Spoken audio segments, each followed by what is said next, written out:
తెలంగాణలో కాంగ్రెస్ అరాచక పాలన కొనసాగుతోందన్నారు మాజీ మంత్రి ఎమ్మెల్యే జగదీష్ రెడ్డి. రాష్ట్రంలో కేవలం పోలీస్ శాఖ మాత్రమే పనిచేస్తోందని, అది కూడా కాంగ్రెస్ నాయకులకు తొత్తులుగా పనిచేస్తోందని విమర్శలు గుప్పించారు.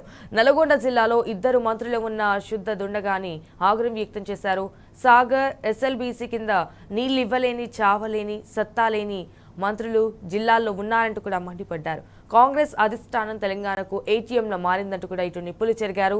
దేవరకొండలో కాంగ్రెస్ నుంచి బీఆర్ఎస్ లో చేరిన 400 మంది కార్యకర్తలకు గులాబీ కండువా కప్పి పార్టీలోకి ఆహ్వానించారు.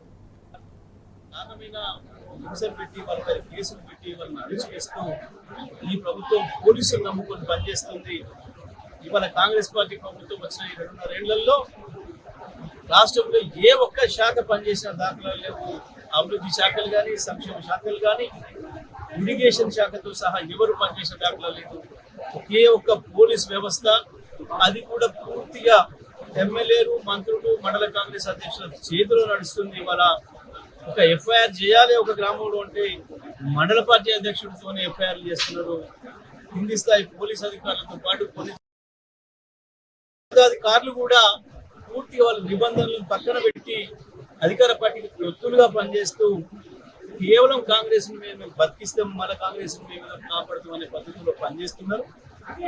అన్ని నిర్బంధాలను ఎదుర్కొని కూడా మా వాళ్ళు బ్రహ్మాండమైన పోరాటం చేసి ఒకవైపు గ్రామ పంచాయతీ ఎన్నికలు కావచ్చు, మొన్న జరిగిన మున్సిపల్ విషయంలో కావచ్చు, అద్భుతమైన ఫలితాలు తీసుకొచ్చారు. బ్రహ్మాండమైన పోరాట పట్టికలు చూపించారు. దేవరకొండ తాలూకాలు కూడా బ్రహ్మాండమైన ఫలితాలు కూడా తీసుకొచ్చారు. తప్పకుండా నల్గొండ జిల్లాలో ఉన్న ఇద్దరు మంత్రులు కూడా అసలు అడ్రస్ లేదు, ముఖం చాటేసి ఉన్నారు.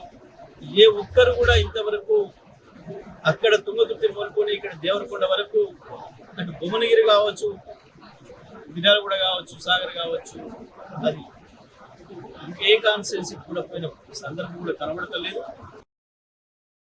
నల్గొండ జిల్లా మంత్రి కావచ్చు, ఇద్దరు కూడా నల్లగొండ జిల్లా హక్కులు కాపాడటంలో వీలవుతున్నారు. కనీసం నాగార్జున సాగర్ ఎడమ కాలువ నుంచి వచ్చే నీళ్లు కావచ్చు, ఎస్ఎల్బీసీ ఎత్తిపోతల నుంచి తెచ్చే నీళ్లు కావచ్చు, కనీసం తీసుకొచ్చి రైతాంగానికి అందించే స్థితిలో లేరు. పైగా డిండి విషయంలో కూడా, డిండి పాలమూరు ఎత్తిపోతల విషయంలో కూడా నల్లగొండ జిల్లాకు తీవ్రమైన ద్రోహం తలపెట్టుకుంటే ఈ రాష్ట్ర ప్రభుత్వం, ఇద్దరు కూడా దాంట్లో భాగస్వాములు అవుతున్నారు. ఈ ఇద్దరు దొంగలు పనిపెడతాం. తప్పకుండా ప్రజల్ని సేకరించి ప్రజా ఉద్యమాల ద్వారానే కాంగ్రెస్ పార్టీ పనిపెడతాం. తప్పకుండా మళ్ళీ ఈ రాష్ట్రంలో కేసీఆర్ నాయకత్వాన్ని తెచ్చుకొని మళ్ళీ రైతులకు కానీ, మహిళలకు కానీ, పెన్షన్దారులకు కానీ, యువతకు కానీ మళ్ళీ కావాల్సిన పద్ధతుల్లో వాళ్ళ కళలు నెరవేర్చే పద్ధతుల్లో పరిపాలన అందించగలిగింది కేవలం బీఆర్ఎస్ పార్టీ కేసీఆర్తోనే సాధ్యమైంది.